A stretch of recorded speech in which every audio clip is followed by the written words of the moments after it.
Dictation from Progressive Exercise 19. Ready? Start. For more than 3 decades, India has figured on the technology control rather screens of the advanced nation.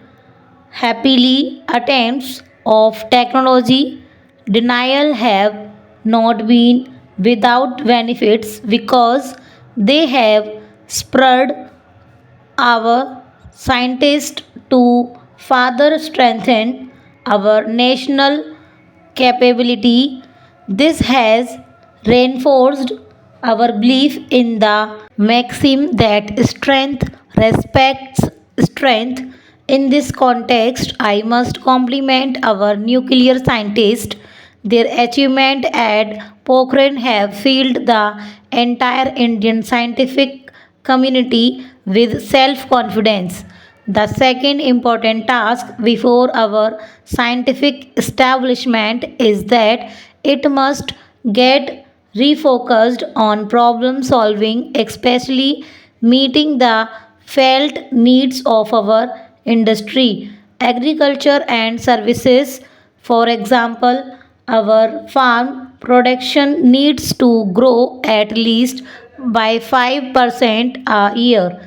This is necessary if we have to reach the goal of creating a hunger free society by doubling our food production in the next 10 years. Our agriculture scientists have many commendable successes to their credit, but they need to redouble their efforts to integrate our Kishan community in the generation, dissemination, and application of knowledge in agricultural sciences. Similarly, our food scientists need to develop cost effective technologies to tackle the problem of enormous waste of fruits, vegetables, and food grains, food security, water management, energy and material conservation, low cost housing, environment, and protection, maximizing experts by achieving cost and quality competitiveness in world markets, high quality technical education leading to self employment opportunities. All these are crucial for our national development. In all these areas, our scientific institutions should forge clear collaborative ties with industry, agriculture, and services that has not been the case so far. Para. Thirdly, for creating world class scientific research, it is obvious to the distinguished audience here that our universities, R&D institutions, and institutes of higher learning must be freed from bureaucratization. Our students, teachers, and scientists should spend more time on creative research than on unproductive and needless red tapeism.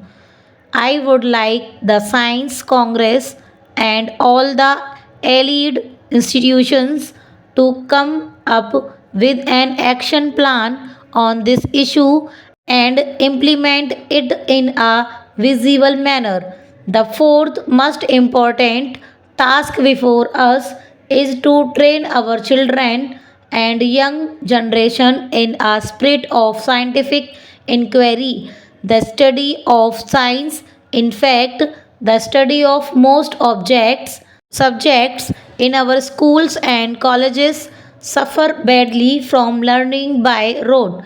Our students are not encouraged to think freely and creatively here. Para. Looking to the future, India has to concentrate on two knowledge based sciences and their widest possible applications. One of them is information technology. My government has taken a number of initiatives aimed at enabling India to become a major global IT power with software exports targeted at $50 billion by year 2008. The second knowledge based area it needs even more attention is biosciences and biotechnology. I am happy to note that this subject is the focus of this year's Science Congress. My government's emphasis on IT stems from my firm belief about the supremacy of India's intellectual powers. However, India will have an immense opportunity if we add to IT the advantage of our rich biodiversity and traditional knowledge. Para.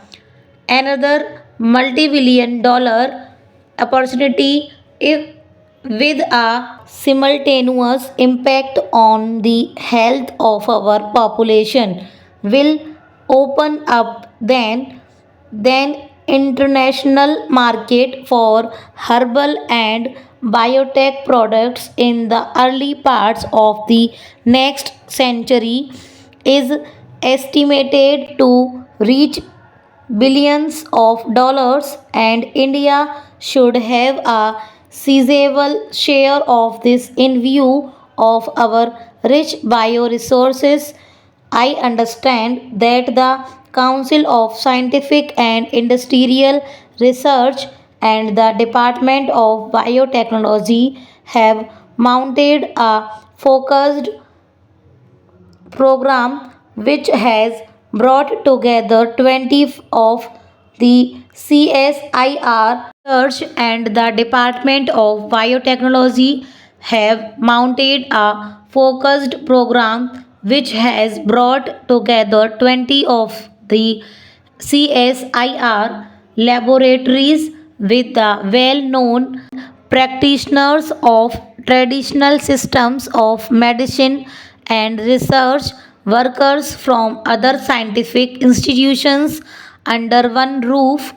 I want to congratulate both the CSIR and the Department of Biotechnology since this is precisely the Team India spirit that I have well known practitioners of traditional systems of medicine and research workers from other scientific institutions under one roof. I want to congratulate both the CSIR and the Department of Biotechnology since this is precisely the Team India spirit that I have emphasized during the AIDS like AIDS, Parkinson's disease, arthritis, brain disorders, various cases of cancer, etc. I suggest that the good beginning made by CSIR should be followed with multiples of such programs with a very wide Indian knowledge network. This is a last session of the Science Congress in this century. By the time you assemble on the same day next year, it will be the first gathering of the Science Congress in the 21st century. It is only appropriate that we use the ensuing one year to infuse new dynamism in India's scientific research and education. In this endeavor, our scientists cannot be unmindful of a peculiar challenge before global science in the coming century and millennium. It is the challenge of integrating the knowledge of man's outer space, that is science, with the knowledge of this inner space, that is spiritualism, which are very much connected. Stop.